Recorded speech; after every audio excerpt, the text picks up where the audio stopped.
Hello everybody. Hello everybody on the TikTok and the YouTube and Facebook and everywhere.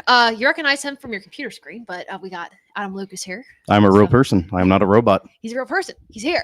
Kind of like the old days when we first started talking NASCAR. What 2021? Yeah, 2021. Yeah. So we just had a whole bunch of us over to watch this Daytona race because typically it's the cutoff race before we get into the playoffs, but that doesn't mean this being the second to last before the playoffs would be any different, right? So we knew this would be an intense race. And let's just start off with the obvious. Harrison Burton capturing Wood Brother Racing's 100th win, the first win of his Cup Series career. Incredible moment. There was a question on if he broke the double yellow line rule, the above the yellow line rule, right? First off, okay, cool to have our namesake come up tonight. Shout out. But to NASCAR, or at least not NASCAR's credit, but what they found was he was forced below the yellow line from contact with Kyle Busch. But yes. Thoughts on Harrison Burton winning? That's crazy. Hey, everyone. Yeah, so honestly, with the way it finished, I honestly was okay with the outcome. I'm glad they did not penalize the 21. Not that he should have been penalized. He was technically forced out or below the yellow line. And honestly, in that situation, the only other way that Kyle Busch could have won was by hooking the 21. And we already know the status quo of what's going to happen if you hook someone for a win this season. 100%. So, yeah, I was okay with it. I thought it was good. Yeah, let me read you all. First off, good to see everyone's rolling in here on Twitter, TikTok, Facebook, whatever. I know we typically don't do live streams for our full race recaps, but tonight it's going to work that way. We're going to let the magic roll. We're going to let the magic roll. If you are watching on other platforms besides TikTok, you will see on your screen your results here. Harrison Burton obviously getting the win. Kyle Busch in second. He had a chance to win this for himself, for RCR, kind of redemption from Richmond, for lack of a better word. But luckily, well, not luckily, but good finish for Kyle Busch. Luckily, he finished inside the top 10. Great effort from him and his team the entire night. Christopher Bell kind of came out of nowhere last minute, finished in third. Fourth, Cody Ware. Can we talk about this for a second? Let's put it this way. Rick Ware Racing came up and they showed up tonight. They had a great night until obviously the 51 was taken out in one of the late race wrecks. But yeah, shout out to the team. That was a great result. Yeah, I do want to mention Chandler Ashley in the comments said, as a Kyle Busch fan, I am very heartbroken that we came so close, but I'm very happy for Harrison because my dad was a huge fan of Jeff Burton back in the day. And what a cool family moment as well, just seeing that that celebration on the front stretch. Like, that's so cool. If that didn't bring a tear to your eye, if you are a passionate, exactly. If you're not a passionate NASCAR fan, like to see history go and go, that was one of those really defining moments. That was a Dale and Dale moment. Yes, it was. That's what it felt like. It was. Yeah, my gosh. And also, in case you're just joining and tuning in, of course, my name's Taylor Kitchen. We talk about NASCAR all the time right here on Above the Yellow Line, and I'm joined by Adam Lucas, who is typically on our live streams that we do on the Toby Christie main YouTube channel if you're watching there, but now he's here in person, and we're chatting with you all about NASCAR. But yeah, brought a tear to your eye, George, 100%. Rounding out the rest of your top 10, Ty Gibbs, Bubba Wallace, Parker Retzlaff in his first start. Let me tell you, Parker Retzlaff, he is the reason Harrison Burton is your winner tonight. He gave him one of the greatest pushes I've seen in years down the backstretch. At first in that restart, I said, oh no, this rookie's not going to know what he's doing trying to push. Right. They don't push much in Xfinity. Exactly. And here he comes out of nowhere, 21 to the lead. Fantastic. Oh, that's a good question. How many father-son duos have won a cup race now? I mean, ooh, my God, there's so many, right? There's quite a few. We'd have to do our homework. We'd have to do our homework. I mean, Petty's. We got Burton's now. Yeah. We got Elliott's. I mean, there's so many you have, right? But also, I mean, yeah, like you said, Parker Retzlaff really did help Harrison Burton get that win. Yes. We have Brad Keselowski, Daniel Hemrick, top 10, Chris Buescher rounding out the top 10. There are a few instances we want to talk about here. First off, someone mentioned it about Josh Berry. Glad Josh Berry's okay. Ashton, you did. Yeah, let's go to that incident there. The big one with 9 to go, the caution. Larson makes in some insane moves there. The push from Berry into Cindric. Cindric gets squirrely to the back bumper of McDowell, and they're just wrecking. McDowell almost flips completely. So we have that. But where was the one with Berry? Was that the one with Berry? That was the one with Berry. It was the one with Berry. Yeah, yes. And just Berry and Cindric just in front of the field. Yeah. Go. Berry flips is on his lid and then goes like nose first on his lid, on his hood, on his roof. There we go. That's the word. Yes. Into the inside wall. Yeah. Like, holy crap. Scary. He's okay. Thank God. Very scary incident. Yeah. Honestly, was not surprised we saw a car flip. And actually, we saw a couple cars get airborne in that We wreck. did, Not yeah. only was Barry airborne, but Cindric also got a little bit of lift. Was able to go Jones? to Jones was on 2 wheels when he made contact. Yeah, wild night from Daytona. Yeah, absolutely insane. And somebody did mention that final wreck caution with two to go, coming to the white. Bush just had a push that went wrong, in front of them. That was the one that buried. This was the one that buried. Okay. Yes. So the There were big a one lot with 9 to go was different. It was more so from a Larson move, really. But the caution with 2 to go coming to the white was Bush with a wrong push, with Josh Berry in front of them, and Cindric went around it. It was just bad. You had multiple cars involved. Barry did say after the race it wasn't as bad as it probably looked on TV on the broadcast. So glad he's okay, but incredibly scary. Yes. For sure. Yes. There were some other big incidents there. Kozlowski finishing inside the top 10, considering that he had a restart violation around like 16 to go in the race. Essentially, what happened is Cindric spun his tires. Wasn't able to get going. Kozlowski just, I mean, he was going and Cindric wasn't able to. He wasn't. In all honesty, I thought because when they got into the restart line, I thought that Cindric already had gone. But that's what I thought. But then it was clear as day that apparently no. Looking at a further review, no, it was not. It was definitely the 6-car jump, the restart. 100%. I also want to point out the points right now. There were about, like, first off, let me mention this, about 18, 19 cars, like half the field did not finish this race. There was several big wrecks that reminded me of like an old school Daytona race, not just in terms of like wrecks, but in terms of feel. And I do think, before I get into how the point standings look, this was one of my favorite Gen 7, like actual super speedway races, not like Atlanta, but like Daytona super speedway races. Traditional super speedway races. And I agree with you on that. As a matter of fact, when I was watching it, I felt like I was like in a time warp back to 2010, 2011, that kind of racing. I love that. Maybe not 2011. That was when we had the 2-car tangos, but still it felt like late 2000s, early 2010s type of plate racing. So yeah, all in all, tonight was a good product. Minus the flips. My name Jeff on TikTok. First off, love the name. All but 6 cars were involved in wrecks tonight, which is absolutely insane. That is wild. Yeah, and Greg did mention too, again, Harrison Burton winning this race. There was a question as to whether he went below the yellow line. Again, above the yellow line, namesake, just above. He was above the yellow line. He made it above. In the sense that he was forced below, NASCAR felt that he was forced below the yellow line by Kyle Busch with contact there, so they deemed it was okay.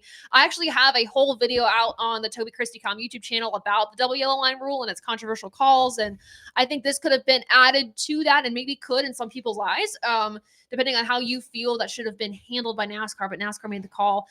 So good to see a lot of people really happy in the chat about this win. And something that's crazy about this, I want to find like the actual like points scenario here, but Harrison Burton was last in points. Yes, he was last out of the full-time drivers that have run every race this season. He was dead last, and now is locked in the playoffs. And people were kind of up in arms about, Austin Dillon being close to last in points and making his way into the playoff. And obviously they need to go to the final appeals officer, but as of right now, that penalty still stands after the first attempt to appeal took place earlier, I guess last week, this week, whatever you call it. Yeah, this past week. Thank you.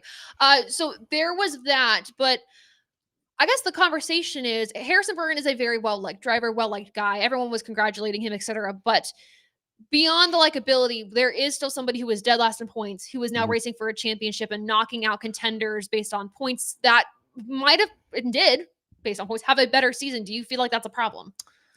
This is a wild card race. True wild card is now into the playoffs. So it's kind of a box that we already were in. This is a product of it. You have a wild card race at a plate track that's unpredictable. You're going to get a wild card racer that's going to be in the playoffs now. 100%. Yep. Yeah, as the playoffs look right now, with playoff standings, we have Larson, Bell, Byron, Reddick, Blaney, Hamlin, Logano, Cindric, Elliott, Suarez, Kozlowski, Bowman, and Harrison Burton locked into the playoffs with a win. And here's where things get a little tricky and where we're going to see the playoff picture heading into Darlington, the last race of the regular season. Martin Truex Jr. plus 58. And Adam, you were saying essentially he just has to start this one. He just has to start it, yes. Yeah, should be fine. Ty Gibbs plus 39. Chris Buescher plus 21. Then we have Wallace minus 21 and Chastain minus 27. So it looks like it's going to have to be, you have to be flawless or you have to win and you're in. And Bubba Wallace made some really interesting comments post race that were very negative. And I think there's something to be said. If you carry negativity into something, it's not going to go well for you. So my whole thing is, I think for Wallace, of course, win. 2311 has a great package at Darlington. Yes. But go into that race with a good mindset. Obviously, frustration and disappointment from not winning a race that could have been theirs at one point or another. But any concerns going into Darlington? Obviously, Ross has seen another driver who's good at this track. I think for Buescher, it's going to be do not DNF. Yep. Do not hit the wall. Do not crash as the leader, like what happened at in the springtime. Yeah. You're going to have to literally perform. If you want to make it to the playoffs, you're going to have to be absolutely perfect. Yeah, you have to be absolutely perfect. And if you're Ross Chastain, you absolutely have to win. Yes. With Ross and with Kyle, or even with Chase Briscoe, I mean, you're going to have to win to make it. You cannot make it mathematically. Yeah, and that's tough. And I think too, something you mentioned is like not making mistakes. And what's interesting to me is those drivers that are fighting for arguably that last spot above the cutoff line are drivers that are mistake prone. So it really is going to be, can you get it together for this one race to get you into the playoffs, to have a reset, kind of just like a reset moment. Somebody also mentioned, the 21 wasted spot, first round exit, most likely a first round exit. Yeah, probably. Well, the trend would say yes, but it is the playoffs and anything can happen. Yeah. If you look at the schedule we have for the first set, we have a plate race, we have a road course, then we have an intermediate. So anything can happen at these two tracks. I honestly think this could be the year that we really have a lot of surprises that advance to the round of 12.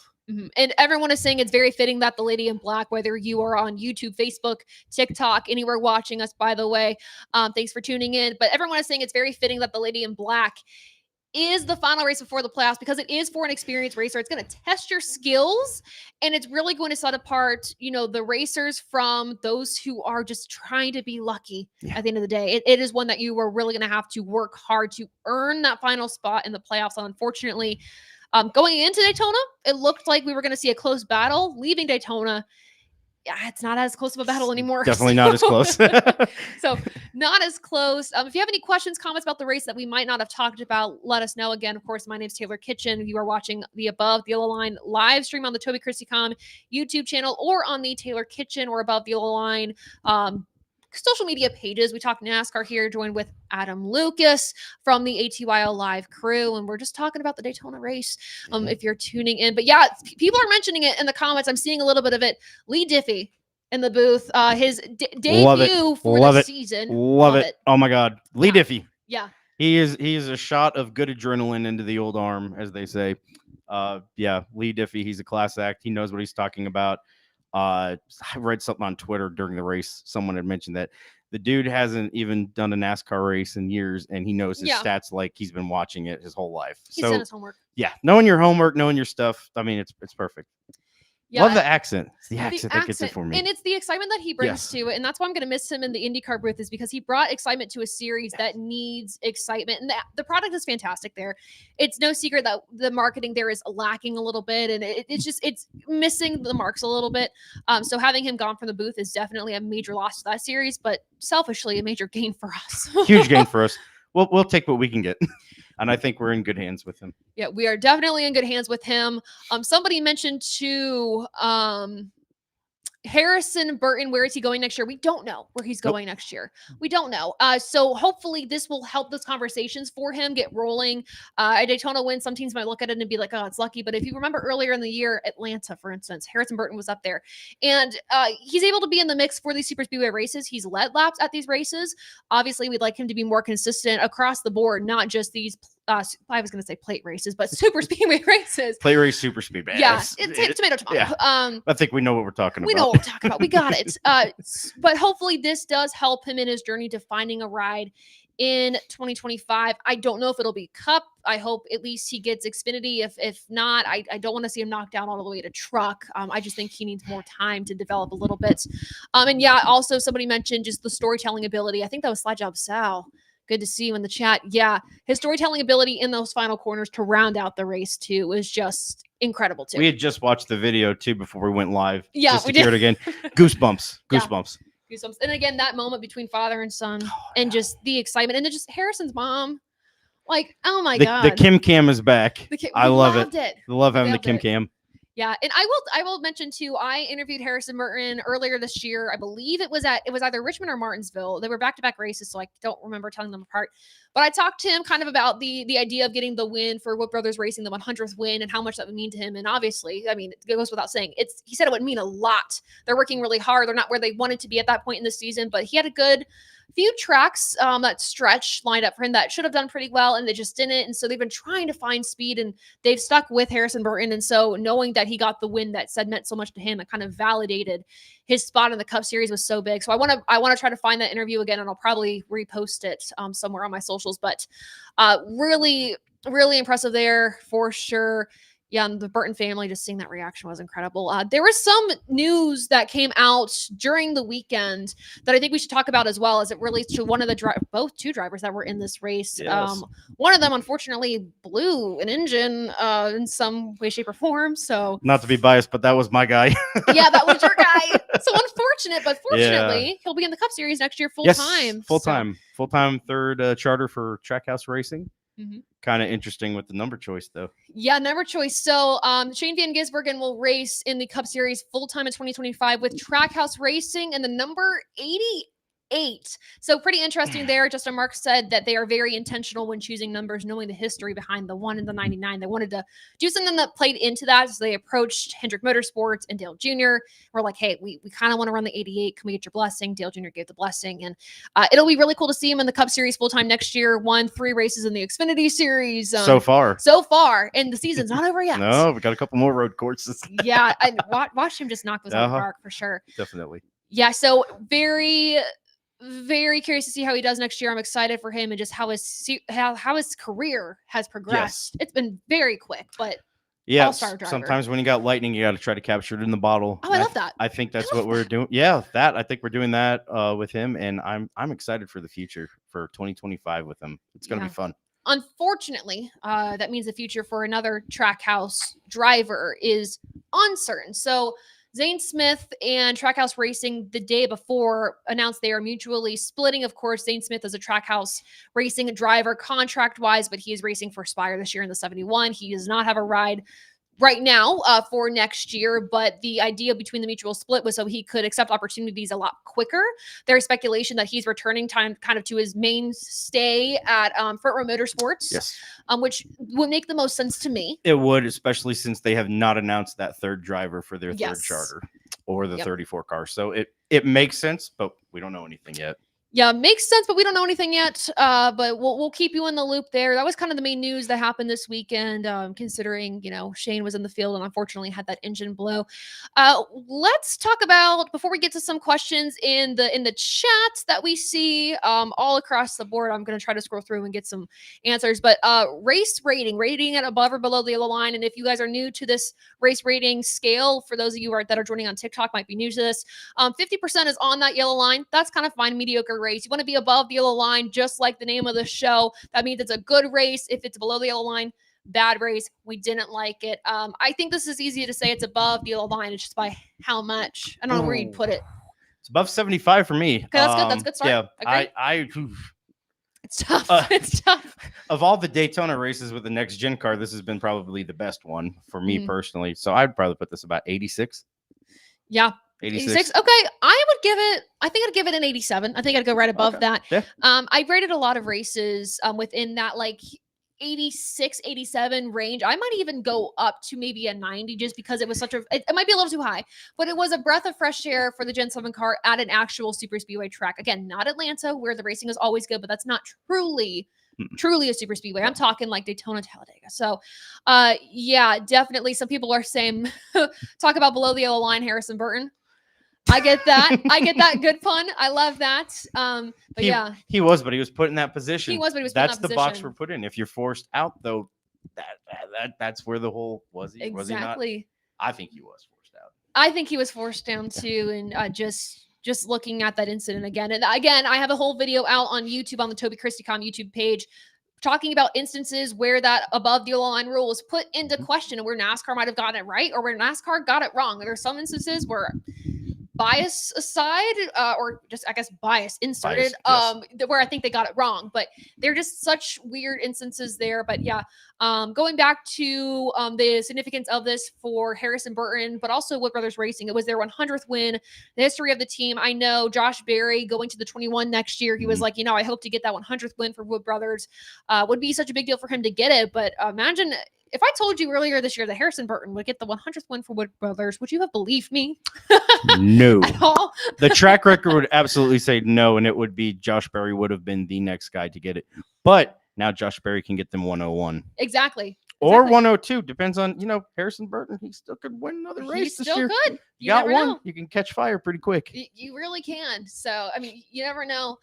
Yeah, but congrats to Wood Brothers Racing on getting this 100th win, to Harrison Burton. It's such a big deal. And I love seeing the emotion of first-time winners. It's really exciting in trucks because these are drivers that are just starting their NASCAR journey at the national level. On the Xfinity Series, that's when you're like, ooh, if I get a win here, that is a good sign for a cup ride. And you see kind of the hope in those drivers. Yes. And when you see it at the cup level, it's almost a sigh of relief when you get to that moment and you feel like all that hard work and that struggle to get here, even though time, effort, money, and everything. It feels like a weight off your shoulders. And even too, we talked about when Chase Elliott finally got his first win. We were all asking for years, when is that going to happen? Yes. And after he got the weight off his shoulders, he was winning and winning and winning, and then championship. Yep. Years later, you catch fire real quick. You either catch fire or you're flash in the pan. You always hope for the better. Yeah. NASCAR Talk About Cup Series. Survey says you would have been incorrect at the beginning of the season. Yeah. 100%. Yeah. 100%. I might have called you a ding dong for making that prediction. I should have put that in my predictions for this year, honestly. Gosh. But also too, the other prediction we were talking about earlier was like Spearhouse Racing point situation. Yes, and it was looking like Rick Ware was gonna make that prophecy be fulfilled. However, not really. Yeah, we were thinking we got fourth. Yeah, we were thinking that Rick Ware Racing would have had a higher point standings than half of the SHR drivers, and that's not the case. Not the case. Not the case. And I had a prediction. And I had a prediction that they would get a win. Yeah. So we're got maybe two more shots. Two more shots. Yeah, 2 more shots. Who knows? Again, just kind of reiterating that above the yellow line rule. I see some of that in the comments over here on TikTok. So, yeah, essentially what happened was there was contact with Kyle Busch. He was a little bit higher behind Harrison Burton. Burton was around that yellow line area. Burton went under the line after that contact. NASCAR deemed that he was forced below the yellow line in that case.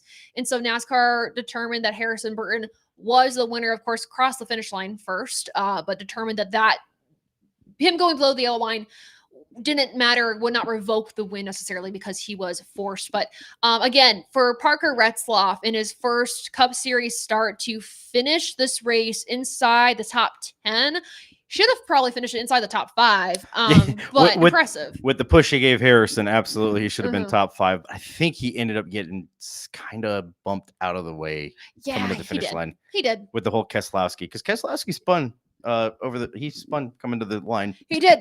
Leave it to Brad. Brad. I was hoping Brad would at least win this, coming back from that penalty on jumping the restart, like with 9 to go, and not even 9 to go, on 16 to go in the race. He did come back from that, finishing inside the top 10, but yeah, could have been a race 1 for him. He did an excellent job. Bubba Wallace overall this race did a really good job, led quite a few laps. Are there drivers that we might be missing out on that we think did a really good job, but we haven't touched on it? I mean, Todd Gilliland, he DNF'd this race, unfortunately. Mm-hmm. Josh Berry, again, he flipped, was on his roof, went nose first into the wall while on his roof, but he put on one hell of a race. He did. He did. He really did. And shout out to Ty Gibbs not having a mechanical issue this week. Yeah, 100%. Top 10. Shout out to that. Yeah, actually, top 5. Finished 5th. Yeah. Yeah. A finish that he definitely needed. No JGR engine issues this week. Nope. No issues. So, yeah, knock on wood that it will not happen the rest of the season, just because they cannot afford it to happen. No. So yeah, a little interesting there. Oh, and the colleague car you wouldn't think would get a top 10, got a top 10. Daniel Hemrick. Yeah, look at that for Daniel. Great job for him. He is a great super speedway racer. He really is. He really is. Always been consistent, especially with the colleague equipment. Yeah, somebody said Larson tried tonight. My God, did he try?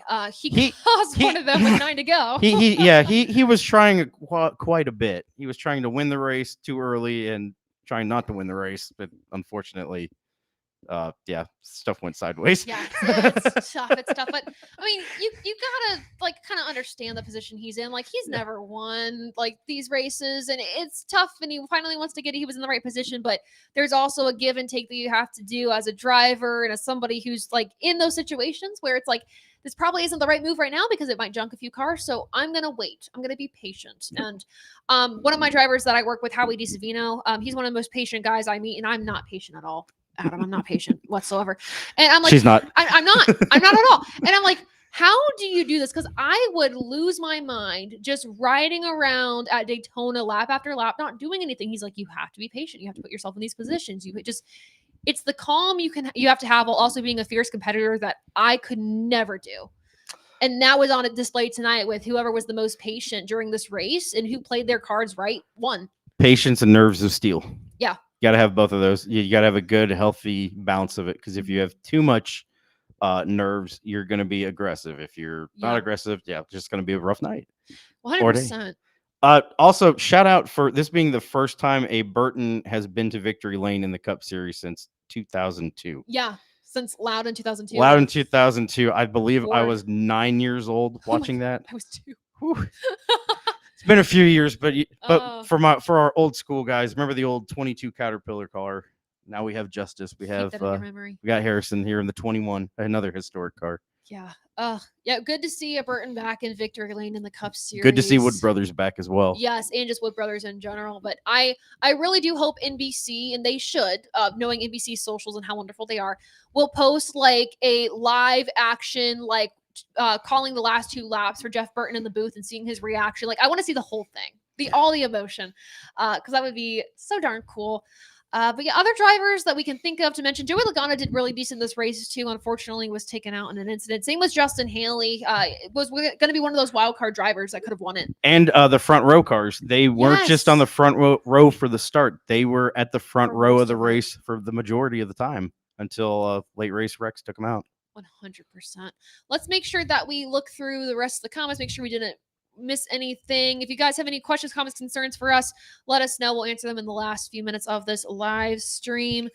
Do you think this is a good question. With the side-by-side commercials during green flag action, Brandon asks, do you think the race was commercial heavy or was it good tonight? So question for you. I thought it was, honestly, I was expecting to have a larger screen, kind of like the old wide open coverage TNT used to present, instead of being side by side. But for the majority, I thought it was okay. I was fine with it being the traditional side by side. We didn't miss anything. We saw every lap, green flag to green flag to, or green flag to checkered flag. Right. And we also saw too that a lot of these wrecks happened during those side by side. Yes, we would have. So I am very glad that NASCAR, NBC, stakeholders, everyone decided to take this risk. And I made a whole video about this earlier this week in case you missed it. But I hope that this risk is worth it and they don't see a huge loss in revenue or whatever they're hoping they don't lose from this. And we're able to continue this moving forward. If not at all the races, then at least the major races where they see a huge audience boost in, like the Daytona 500, for instance. I understand that is a huge race for ad revenue to come into the sport. And it's very important. But if we can at least incorporate this more in some way, I think it's helpful. And it also allowed us to see, I mean, not just all the action, but if you needed to take breaks during the race, like you could still take breaks because you're not going to hear anything that's going on. You're just going to watch it. But I thought it was very successful. I was a fan of that. Do you think, from fellow Ohioan here, do you think Kyle Busch gets a win this next race? So do we think that he'll win Darlington before the playoffs hit? He's looking at continuing his 19-year streak for wins. I'm not sure if he can get it done this next weekend, but I think he will get a win before the season's over. I think the focus will be, all right, we're not in the playoffs. Big whoop. Let's go get a win before the end of the season. So I don't think he can win Darlington. I think there's too many other people with too much on the line that are going to be better prepared for this race. So I don't think he gets it done. I think he'll get it done somewhere in the playoffs. Yeah, I think if he's not able to win his way into the playoffs, which I don't think he will still be fiercely competitive in the sense that he wants to continue that streak. And I did want to mention here, somebody did say, Tyler said, didn't Jeff Burton win in 2008 NASCAR Taco Bell Cup Series? Said yes, he did. Charlotte Fall. Oh, that's right, he did. So it looks like 2008 was the last time that a Burton was in victory lane. So Well, thank you Cup for Series. doing. Yeah, Cup Well, thank Series. you. There we go. Justin. Ooh, Justin. Here we go. It's late at night. I'm It's all right. sorry. We're good. It's all good. I was trying to be nostalgic. Go back to 2002. Was that 22 years ago? Oh God, yeah. Ooh. Gross. Justin with a comment here on Twitter might be a hot take, but it will take time to see the full effects of it. However, we may have seen 2 of the last 3 races with flaws of this win and get in format. I'm curious what those long-term effects will be and if we see any changes to the to the let me read the rest of this. To the format during the offseason. Okay, there we go. Sorry, that was the rest of it. Oh. Yes. So we've seen the flaw of it where it could hurt the integrity of the playoffs, where you have drivers that have been so consistent for an entire season. Like, I mean, heck, if you look at the point standings right now, let me pull them up real quick so you guys can all see them. Like Chris Buescher, Bubba Wallace, Ross Chastain has had an off year, but otherwise very consistent. And two of the 3 of those drivers are not going to make the playoffs. And that's insane to me. When you have a driver that was last in points like Harrison Burton win his way into the playoffs after being dead last in points, over 400 points, well over 400 points behind Tyler Reddick, who's leading those point standings right now. So there is a flaw in the system. And you're seeing the flaw too in how these drivers are trying to win races and the repercussions of that by NASCAR. So yeah. And just the fact that if you take away the win in your in scenario, almost everybody that hasn't won on this page is already in the playoffs. Yeah. That's shocking. That's also alarming. But I'm also a person that wants to bring back the old chase for the Cup. So I'm partial to getting rid of this complete format, going back to the good old days, but that's just me. Yeah, I am a fan of, if we want to do a playoff format, just do the chase. Go back to the chase. It's simple enough where right now it is the perfect in between, because I think we've pushed this too far to where we've added in too many, I don't want to call it gimmicks because that sounds harsh, but I'm going to use the word gimmicks to make these playoffs interesting to I want to say a casual fan. It's too I think it would be overcomplicated, especially I've had several new fans in my personal life, who have just started watching NASCAR within the last 3 to 4 years, and they're still fuzzy about the whole playoff system. Right. And me trying to explain it to them that it's like I have 7 heads that have grown out of my ears. So no, it does not make sense to them. It makes sense to us because we're in it, right? We're in the end. All NASCAR fans here. But yeah, for the average novice who, if they pick up the remote and put on the channel for the race, they're not going to understand anything about the playoffs. Right. And here's the thing too. Pretend that we had a full season point system or the chase and there was no win in your end. Harrison Burton's win would still be exciting because it was a first-time win. Yes. Austin Dillon's win would have still been exciting because he's had a kind of lousy season and they finally had a chance to win a race and they got it. What a huge morale boost. But that doesn't earn you a place in the playoffs if the rest of your season was bad. Maybe you double the points for a win and that helps you in the long run. But I think we're getting to a point now where this win you're in is detrimental to the legitimacy of a championship.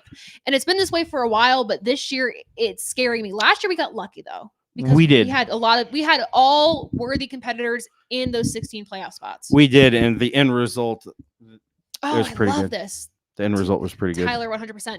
2004 format, only 10 get in. That's what I love. Yep. I love that. 100%. The OG chase. OG chase.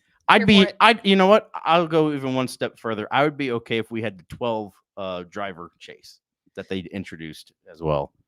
Yes. Either or we just go back to being organic. You let the point system actually count for the entire season. And here's the thing. There's some seasons where that's going to suck and there's really not going to be a battle, right? Yeah. This year, it would have been very interesting between Reddick and Elliott. Yeah. Especially with Larson missing a race and still being in that. Which is insane. Yeah, that right there in itself just shows, wow, we could have really had a super competitive points battle. And Hamlin would have been better in the mix if it wasn't for that massive penalty. By the way, in case you missed that, the number 11 team incurred a major penalty, an L2 penalty by NASCAR for, quite honestly, a very big mistake on TRD's part. They rebuilt disassembled and rebuilt the race-winning engine for Denny Hamlin before NASCAR was able to inspect it. According to David Wilson, TRD president, he said that they had sent the engine to the wrong facility where it was torn apart, then rebuilt. Before NASCAR had a chance to do it, they put NASCAR in an impossible situation and profusely apologized to Joe Gibbs Racing and everyone involved. But that meant that Denny Hamlin was docked 75 driver and owner championship points, 10 playoff points, and Chris Gabehart fined $100,000. I know it wasn't on the fault of that team at all, but according to the NASCAR rulebook, that's how the fines had to be dealt. So unfortunate for the 11 car. We say it's his year. And then every year we say it's his year, something happens. And this is the something. So. If this is just the something, I still think he has a shot. That's the beautiful thing, though. Because he went from being 3rd to 6th. Yeah.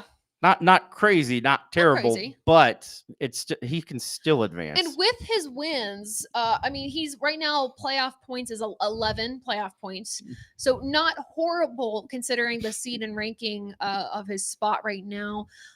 Justin did say going back to putting 10 in the postseason will give us bigger storyline, more big names missing the playoffs. Yeah, I think heading into the playoffs too, because I feel like. Now, just from a journalism perspective, and Justin, you understand this too, it's so hard to find storylines like when the playoffs are approaching because sometimes the gap is just so wide between drivers. You're like, well, there's really no storyline. It's, hey, Bubba, you need to win and you're in. What's the emotion behind that? And that's it. And that's not a storyline. It's just trying to get a driver's gauge on how they're feeling going into a race weekend. But if there's big drivers that are going to miss the playoffs, and let's say it's a retirement season, let's say Truex was below that cutoff line, it's like, oh my gosh, well, here's some more to beef up this storyline a little bit. So, yeah, I really do think Truex has a good chance. Reed in the comments on TikTok said this. Truex has a good chance to maybe win Darlington and get that first one of the season. He doesn't really need it at this point, but would be nice. It would be, and as long as he doesn't have mechanical failure, I don't see why not. He can run top 5 or get a win. This is one of his marquee tracks. 100%. Yeah, very, very fun race for Daytona. Definitely above the yellow line, like we said. We are going to head out for the night. Remember, Darlington next Sunday. I will actually be at the track, so make sure to try to find me. Say hey. I'll be there working in the infield, but I will probably join the tweet up that Bob Hawcrass typically does. So make sure to stop by. Say hey. I might bring a hat or two to give away to you all. Ooh, give away. So yeah, I love giveaways. Give it away now. So make sure to check that out. Click the link in my bio if you are on TikTok for more deals and stuff about us. And of course, if you are on YouTube and other platforms, make sure to go to abovetheline.com and tobychristie.com to read more about the latest NASCAR news as things get updated. Of course, that final appeals process should happen at some point this week for Austin Dillon. I believe it's Monday. Yeah. So make sure to check that out as well. But everyone, enjoy the rest of your evening, or happy Sunday if you're if you're on the East Coast here or in Eastern time zone. But thank you all so much for tuning in to the live. Greatly appreciate it. Again, my name is Taylor Kitchen. I talk about NASCAR all the time, part of the National Motorsports Press Association, and work for TobyChristie.com and Racing America, bringing you content. We got Adam here from the A2IL crew talking NASCAR with us, and always great insights. So thanks, Adam, for joining. Absolutely. All right. Pleasure to be back. Well, thanks everyone so much on YouTube, Facebook, Twitch, Twitter.